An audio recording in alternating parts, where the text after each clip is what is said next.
Día Internacional de la Mujer, 8 de marzo. 8 de marzo. 8 de marzo. Aquí las mujeres están preparando algo, yo no sé lo que es. Ajá. O dicen que al revés, que los hombres deberíamos estar preparando algo para las mujeres. Pero eso es como el Día de los Padres, que entonces uno tiene que buscar el dinero para que le regalen. Ese lo quitaron, se lo quitaron. Eso lo quitaron. Sí, lo quitaron. Sí, eso lo quitaron. ¿Verdad? Eso lo quitaron, qué cosa. Pero bueno, Teobaldo Durán, abogado de los tribunales de la República, está por acá. No sé si Julián, ¿usted tuvo su turno? Sí, señor. Ah, bueno. Teobaldo, ¿usted puso el bumper? Sí. Qué bueno. Buenos días, Teobaldo. Muy buenos días a todos, el elenco completo y a nuestro público. Aquí estamos para tratar sobre diversos temas. Veo que uno de ellos es lo de una visita que hubo en este edificio en el día de ayer, que Sí, es el tema del día. sí, que decía el expresidente de que Administrativo. de que una conducta no constituye tipo penal, ¿verdad? Sino un asunto meramente administrativo. Y no sé quién le habrá asesorado en ese sentido. Vamos a poner en contexto a Danilo Medina cuando le hablan de la situación de los hermanos involucrados en negocios en el gobierno, que eso es un expediente grande de procuraduría, de muchos encartados, personas que ha hablado, que ha devuelto dinero, que ha dicho cómo se hacían esas cosas. Cuando le preguntan, él dice que no sabe de eso, que él no entiende que no, que su familia no hacía eso, pero que de todos modos era algo administrativo y no penal. Eso fue lo que él dijo ayer. Danilo es economista y químico, no es abogado, pero él alegó eso. Entonces, adelante. Además de que olvidó la prevaricación, que es imputable a él, no a los hermanos. No, y no solamente eso. A hermanos, a familiares y allegados. También el soborno, porque cuando se hace, se utiliza soborno para obtener una contratación del Estado, es porque el precio que se está sometiendo no es el precio que realmente corresponde, porque tú tienes que, al costo de lo que tú estás produciendo o lo que vas a producir, tienes que agregarle el pago del soborno para poder compensar, ¿verdad? Y tener el margen de ganancia que tú esperas de eso. Entonces, esos son conductas a todas luces que caen dentro del ámbito penal, porque son actividades fraudulentas. Sigue. Sí, son actividades fraudulentas y el fraude es la forma, ¿verdad?, que tiene el tipo penal para sancionar, para configurarse como infracción, cuando se trata de asuntos de esa naturaleza. Entonces, hay en la operación a la que él se refirió de que sus familiares, parientes, contrataron con el Estado, él tiene que verificar si en esos casos ha existido un elemento que cae dentro del campo del derecho penal, como son esas tipificaciones que hemos señalado: el cohecho, la prevaricación, el soborno. Todo eso son... La prevaricación, perdón, Teobaldo, es imputable a él, no a los hermanos. Pido esa precisión. Creo que es a él. La prevaricación es al funcionario que persigue. Él, de hecho, en las declaraciones que escuché, señaló de que los funcionarios de él son los responsables de haber aceptado las contrataciones. En eso tienes razón.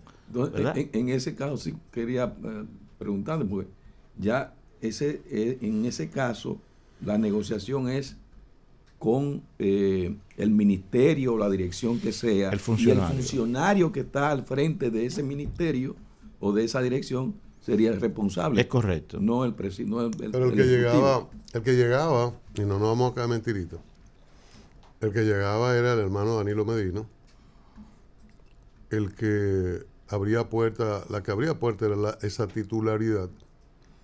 Y a menos que fuese quizás Montalvo u otro muy cercano, se iban a atrever denunciar lo que ya el presidente sabía, de que sus hermanos estaban haciendo negocios y algunos que no son esos dos, colocados en lugares estratégicos para esos negocios, porque también, según el expediente del Ministerio Público, la señora, que no recuerdo el nombre ahora, estaba allí y precisamente desde ese allí se concretó, se coordinó, y figuran en el expediente acciones dolosas, tipificadas como dolosas por el Ministerio Público. Sí, sí, correcto. O sea, que ahí no hay inocencia, es un enunciado, bueno, pero evidentemente, y así lo hace constar el Ministerio Público, aunque no procesa, no somete, no imputa a Danilo Medina, de que es esa condición. Sí. Se configura la prevaricación. Sí, y él trata de restarle punibilidad a la acción, ¿verdad? Alegando de que, bueno, lo estás persiguiendo porque son familia mía. No necesariamente tiene que ser familia suya. Si esa misma actividad la utiliza cualquier tercero, ¿verdad? En correlación o concomitantemente con el funcionario, no necesariamente tiene que ser pariente suyo. O sea, si existe... La ley habla de allegado, la prevaricación de familiares, allegados, amigos. Correcto, no necesita que sea familia suya siempre y cuando el funcionario, ¿verdad?, lo ha hecho con una persona distinta de sus lazos sanguíneos. O sea, como quiera, el delito existe. Entonces, tratar de quitarle esa... Perdón, doctor. Te habla de la persona. Sucede que si usted contrata con una razón social, en el cual usted de manera intuitiva sabe de quién es la razón social, pero sucede que los socios de esa razón social, dentro de los socios, de los accionistas, no está esa persona.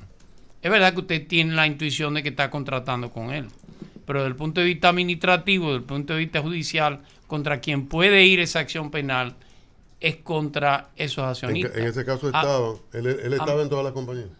No lo sé, pero Sí, quiero hacer estaba. la aclaración porque tú hablas de personas. Cuando hablamos de personas, tú te estás refiriendo a una persona moral, a una compañía, para que se entienda. Si yo no estoy en la compañía, tú podrás decir lo que te dé la gana, pero no es parte de mi...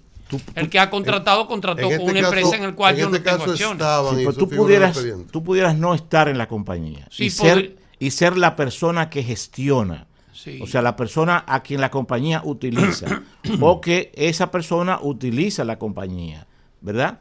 Para querer cubrir de que se trata de él precisamente. Entonces, a eso me refiero. Entonces, habría que... son situaciones... No es tan sencillo. No, son situaciones que habría que analizarla de manera individual, no es tan ¿verdad? sencillo. En el caso de Alexis... Es tan lineal. En el caso de la Alexis, él está en la compañía. No, la mayoría no. En algunas sí, en otras no. Él está como en 7 o 8 de la compañía. En otras no.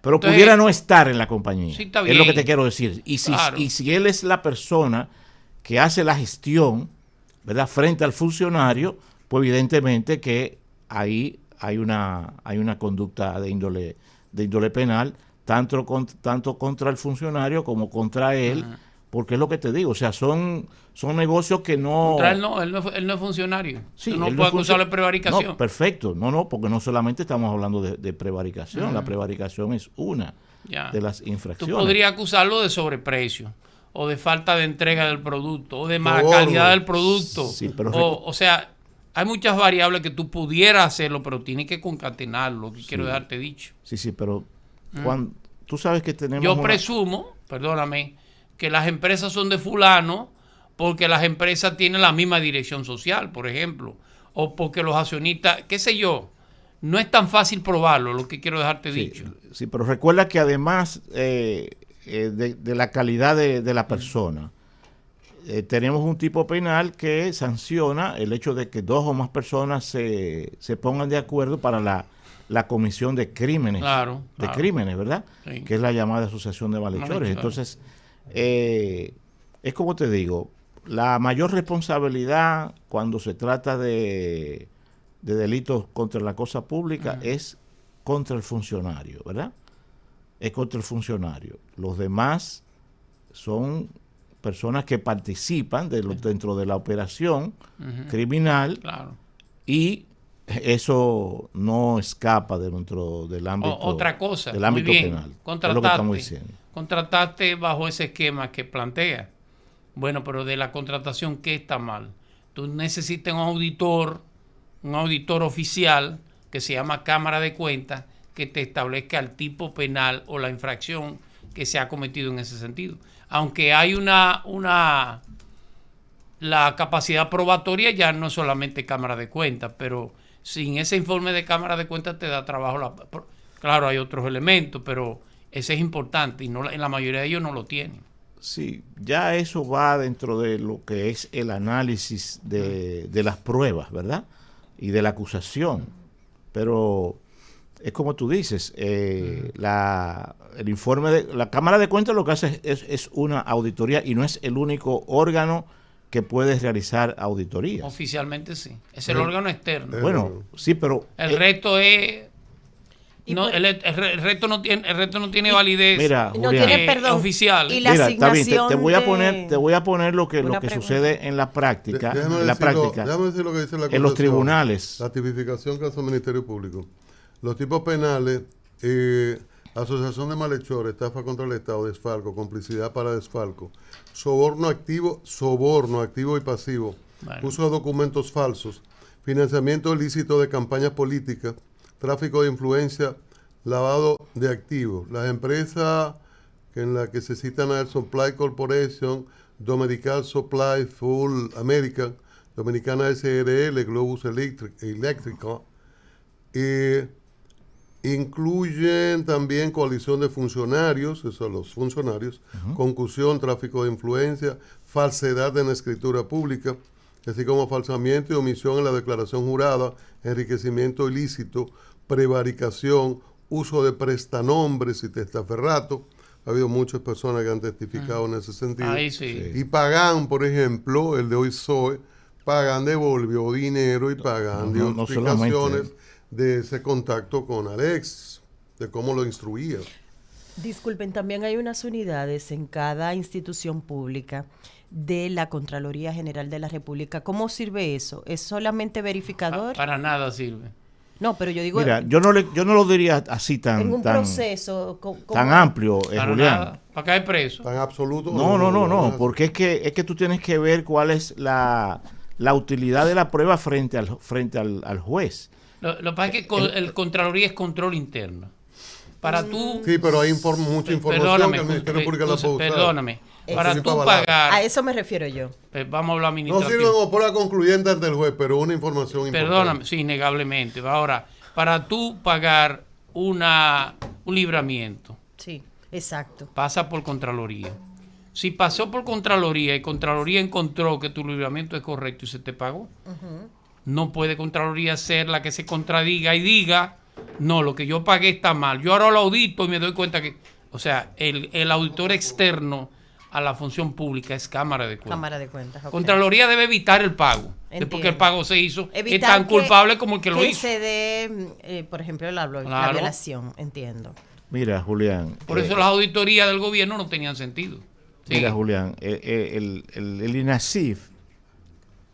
El INASIF es el órgano oficial para realizar las pericias encomendadas por la justicia, Sí. ¿verdad? O por el Ministerio Público. Funciona como auxiliar del Ministerio Público, el INASIF.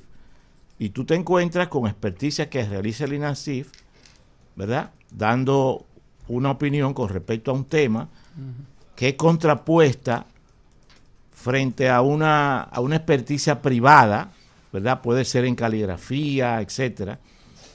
Y los tribunales aceptan eso como una prueba contraria a la prueba que sometió el INASIF o que sometió el Ministerio Público por conducto del INASIF o realizada por el INASIF, y en muchos casos han aceptado la opinión de la experticia privada sobre la, Sí, claro. sobre la opinión de la experticia del INASIF. Lo mismo resulta con Cámara de Cuentas.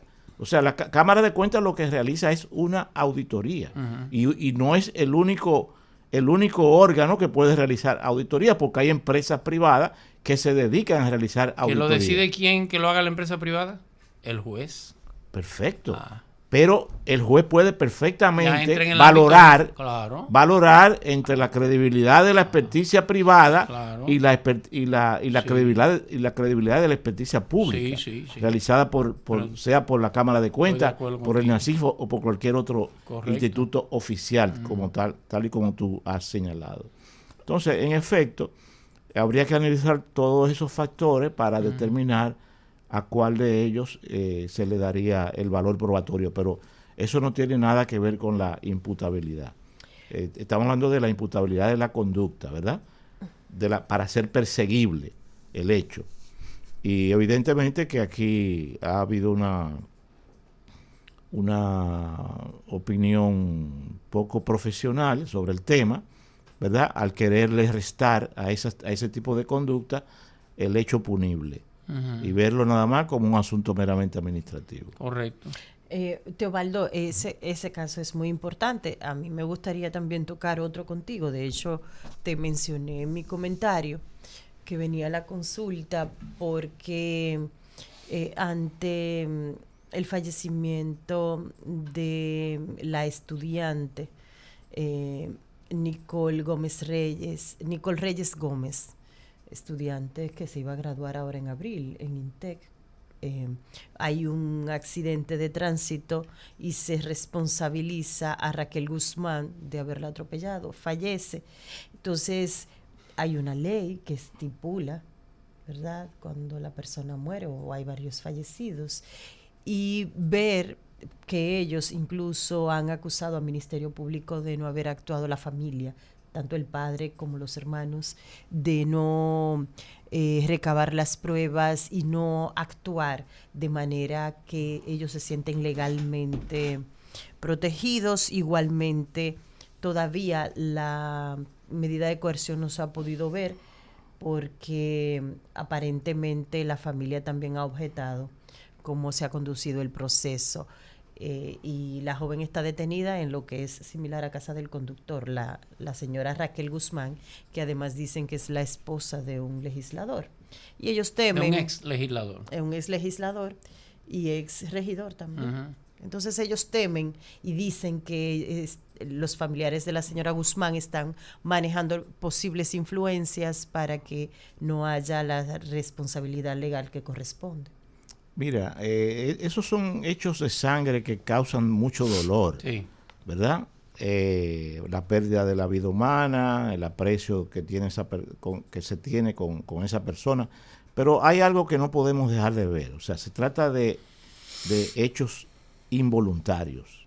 O sea, el haber causado la muerte por una conducción temeraria de un vehículo de motor, ¿verdad?, es un homicidio involuntario, porque la persona no salió, o sea, no utilizó ese instrumento, me refiero al vehículo, para cometer o sea, no salió en el vehículo a cometer un homicidio, ¿verdad? Sino que fruto de la conducción atolondrada, temeraria, etcétera, bajo efecto del alcohol, bajo los efectos de influencia que tiene también que determinarse, ¿verdad? Sí, mediante una prueba científica, sí, ¿verdad? Si estaba bajo los efectos del alcohol o de cualquier otra droga también, no necesariamente tiene que ser alcohol. Eso lo determinará el análisis químico, ¿verdad?, de la sangre de la persona, para determinar cuál era lo que tenía en la sangre. El nivel. Sí, el nivel de sustancia, el nivel y el tipo de sustancia que tenía en la sangre, para determinar eso. Entonces, se trata de hechos involuntarios y hay que tratarlos como tales. Difieren mucho de lo que es los hechos voluntarios, donde hay una voluntad, ¿verdad?, valga la redundancia. Hay una planificación inclusive. Sí, podría existir planificación, pero es determinante establecer si ha habido voluntad en la comisión del hecho. En este caso se trata de hechos involuntarios y hay que tratarlos como tales. Y eso tiene un procedimiento, y hay departamentos que únicamente trabajan con casos de esa naturaleza. Entonces, los familiares pueden verse, ¿verdad?, molestos por, bueno, se está tratando como un caso involuntario, pero es que en realidad fue un caso involuntario. Es un accidente. Ahora, claro, es un accidente. Si tú me dices a mí, no, que ellos se conocen y que tenían problemas, esas cosas. Anteriormente habían tenido conflictos, etcétera, y se amenazó en una oportunidad con atentar contra la persona. Pero cuando se trata de hechos así, hay que tratarlos como tales, independientemente del dolor que causen. Eso no quiere decir que eso no tiene sanciones, muy por el contrario. Tiene sanciones, y si tiene hechos como de que la persona estaba conduciendo bajo los efectos de alcohol o droga o cualquier otra sustancia, pues eso es un agravante a la infracción, y tiene también sanciones superiores a las sanciones normales de haber causado esa situación. En el caso de consumo de alguna sustancia que altere su dinámica, el asunto es ese, o sea, no hay la intención, no existe la intención de yo ir y provocar el accidente para hacerte daño a ti. Entonces, por eso uno percibe y siente a veces que las condenas en ese tipo de situaciones como que son leves, porque es que se va una vida o se van dos vidas. Se presume que es un accidente. Es cierto. Entonces, eso, los afectados en primer lugar, en segundo lugar, bueno, pero fueron 3 personas que murieron ahí. La sociedad reclama sanciones más drásticas. Más drásticas. Ahora, quienes son responsables de eso, de que las sanciones sean leves, ¿verdad? Y que la sociedad lo vea como una sanción muy leve, cuando suceden casos así, son los legisladores. Claro. Entonces, porque el legislador es el que crea la ley. Y el tribunal no puede imponer una sanción superior a la que la ley establece. ¿Verdad? Entonces, a quien hay que reclamarle es al Congreso, porque nosotros tenemos un Congreso vago, un Congreso, claro, que no trabaja, que tiene un código penal, un proyecto de código penal para sustituir el código penal actual, que definitivamente está paralizado. Bueno, prometió el presidente del Senado que se iba a conocer en esta legislatura. Sí, pero ponte tú, Julián, eso se ha prometido en otras ocasiones. Ponte tú que no se conozca. Es que no es necesario a la hora de sancionar, de agravar las sanciones o de aumentar las sanciones de los delitos que existen, no es necesario un código penal nuevo. No es necesario. Es más, para crear un tipo penal, una conducta, tipificar una conducta nueva, ¿verdad? Para que sea punible, no hay que votar un código penal nuevo. No entiendo. Es sencillo. No entiendo. Es sencillo, es una ley. Es una ley que modifique. O sea, pero habría que emitir una ley nueva. Sí, pero una ley, pero no un código, no un compendio de leyes, pero que es el código. Pero lo mejor es que ya tú lo puedas cambiar. Es un código de 1804. Sí, pero Julián, la ley 24, que fue votada en el año 1997, claro, creó infracciones que aquí no existían, como la violencia intrafamiliar, la violencia contra la mujer, ¿verdad? O violencia de género. Entonces, no hubo que votar un código penal nuevo para crear esas infracciones, pero tampoco ha habido que votar un código penal nuevo para aumentar las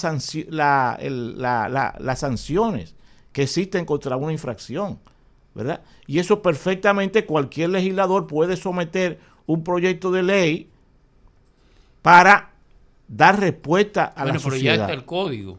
Que se supone que se ha actualizado. Julián, pero es que el código está desde hace muchísimo tiempo y no termina de aprobarse. Entonces, en lo que eso llega, el Congreso no puede cruzarse de brazos frente al reclamo que está haciendo la sociedad para que los hechos se sancionen con pena más drástica.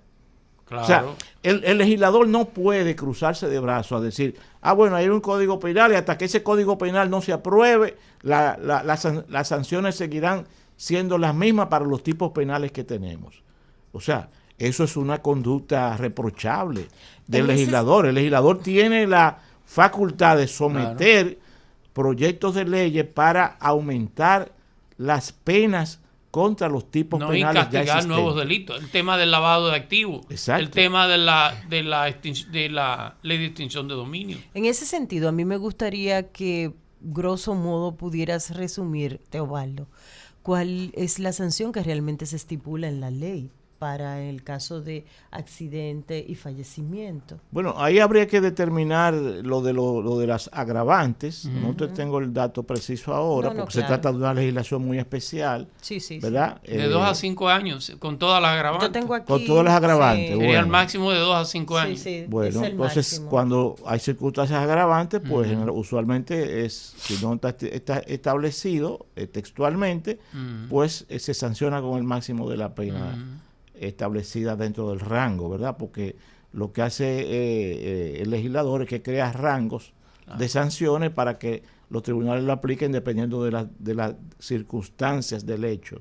Entonces, si ha habido, en el caso de la especie, circunstancias agravantes como el uso de sustancias, etcétera, para alterar la voluntad y la conducta de la persona, pues entonces se aplican las penas, la mayor de las penas establecidas dentro del rango. No. Claro, habría que cambiar muchas cosas de esa ley. Robarse un semáforo en rojo es un acto de homicidio. Exacto. Es un homicidio. Pero no importa a quién tú le des. Y contra varias personas. Entonces eso hay que tipificarlo diferente. Sí. Meterte en una vía contraria no es un accidente. No es una simple infracción. Por ejemplo, Correcto. La Teobaldo. consecuencia de eso, perdóname, Rosario, Sí. que se pierda una vida por tú cometer una infracción de ese tipo no puede ser tan leve la sanción. Y por Es ejemplo, correcto, es correcto, mira, es correcto. Entonces, el legislador es que tiene Claro, tiene que cambiar eso. Y para eso no se necesita un código penal nuevo, Julián. No se necesita un código penal nuevo, un código penal que no termina de pasar. Entonces, los legisladores tienen que ponerse a trabajar para enfocarse Para ser en dar proactivos. respuesta a los reclamos sociales. mira, Teobaldo, por ejemplo, algo que no sé, porque aunque no la ley no es necesariamente tu especialidad, esa, la de tránsito, nosotros... Teobaldo sabe de todo, Rosario. Sí, yo lo sé, pero por eso, bueno... pero Trabajó sí, con todo en el Ministerio Público. Lo sé yo. Y además lo destacamos aquí como parte de su... Una vez pidió condena para un cliente mío. Y yo dije, diablo, Trayectoria. y este di que primo mío. Mira qué desgraciado. Sí, pero no era para ti, era para tu cliente. No, y Mírate. no fui yo. Exactamente. Fue el imperio de la ley. La articulación de la El ley. imperio de la ley. condena. Totalmente. Yo fui solo de mi mujer. de una Teobaldo, en ese caso el Estado y por ejemplo un DGCET. En el caso mío he visto varios meses como Avenida Tiradentes con 27 de febrero por H o por R. Hay DGCET, está totalmente oscuro porque venimos casi de madrugada y el DGCET está contemplativo. Tú lo estás viendo. Pero tiene meses eso, que ocurren situaciones en que está totalmente solo y están, a veces hay varios DGCET. Entonces, si ocurriese un accidente grave donde hay fallecidos, ¿cuál es la responsabilidad del Estado y de ese DGCET? Que debería estar trabajando. Sí, pero también él es un ser humano. ¿Eh? ¿Pero ser humano de qué? ¿Con No, derecho a pero vagar? se No, cansa. pero el imperio de que la ley. No, está comenzando prácticamente el día. ¿Qué es lo que va a Yo declarar? quiero con imperio de la ley, Se está cuéntame. comenzando el día. Su Estos riquitos que lo presencia dije es nada una más son para actividad. ellos. Está distorsionando tú esto. Estás ahora. distorsionando. Tú eres DGCET también. No. Por favor, Bueno, mira. señor Teobaldo Durán. Mira, la conducción de un vehículo de motor es una responsabilidad del conductor. El conductor es quien tiene que iniciar la marcha, y la ley así mismo lo establece, con toda la seguridad, ¿verdad?, de que no va a causar un accidente. O sea, tú tienes que tomar todas las precauciones, y estar lo suficientemente al volante. O sea, con el guía agarrado por las dos manos, ¿verdad? Estar convencido de que estás apto para conducir un vehículo de motor. No te puedes estar maquillando. No, ni puede estar pendiente del radio, de escuchar a diario, a través de eso. Y el DGC De tiene que sentido. hacer su trabajo. Sino Bueno, que tú tienes que estar pendiente de las circunstancias que te pasan enfrente, que pasan enfrente tuyo. ¿Cómo me van a poner una multa a mi vehículo? A mí, ¿cómo le van a colocar la multa a los vehículos ahora con estos radares digitales fijos? Bueno, eso Del ámbito del legal, ¿cuál es la...? No creo que exista, porque eso es un instrumento nuevo. Ajá. Y habría que adecuar Hay la que ley hacerlo. para poderle dar entrada a ese tipo de, y ver cómo cuál va a ser la... Pero aquí no hay adecuación de ley, el asunto arrancó. Precisamente por lo que estamos hablando de los legisladores. La general Bueno. quería tirarse una foto. Dice- Pero también de la autoridad que se pone a generar ese sistema sin que exista un marco legal para eso. Ay, si lo quitan Pero, mañana, no se tira la foto. ¿Qué tú quieres? Teobaldo, te lo dejamos de tarea porque esto va a dejar mucha tela por donde cortar. Teobaldo Durán, nuestro experto Sí. en derecho, sobre todo derecho penal. Penal. Que recuerde sus contactos, señor Durán, porque usted no dice su contacto. Sí, lo suben aquí siempre. En su Ya. bumper. Ay, Sí. excúseme. Ya me invitó. En las redes sociales Nos me vemos, pueden nos vemos encontrar ahorita ahí. por allá. Excelente. Nos vemos ahorita por allá. Gracias. Nosotros hacemos la pausa. Seguimos con más entrevistas en A Diario. A Diario.